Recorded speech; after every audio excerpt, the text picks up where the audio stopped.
Vítajte v mafiánskom štáte. Budíte k vám, voliči Smeru, Hlasu a SNS, ktorí zistili, že čomu ste vo voľbách napomáhali.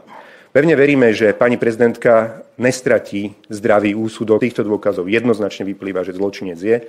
Pavla Gašpara nevymenuje za riaditeľa SIS. Zároveň prečo potrebujú, aby Peter Pellegrini sa stal prezidentom, lebo ten ako veľmi poslušný sluha mafie dlhoročný podpíše a zo zločinca sa stane zrazu záhradník. Ak si spomínate na 90. roky, že nebol Ivan Lexa trestne stíhaný, nebol ani obžalovaný. Len existovali hranice, ktoré vyhodnotil prezident Kováč ako také, ktoré boli touto nomináciou prekročené a odmietol vymenovať Ivana Lexu za riaditeľa SIS. Potom Mečiarova vláda zmenila zákon, vymenovala Ivana Lexu za riaditeľa SIS vláda a dnes vieme, čo sa následne dialo. Bol unesený syn prezidenta, vybuchlo auto Roberta Remiáša a stali sa ďalšie a ďalšie zločiny.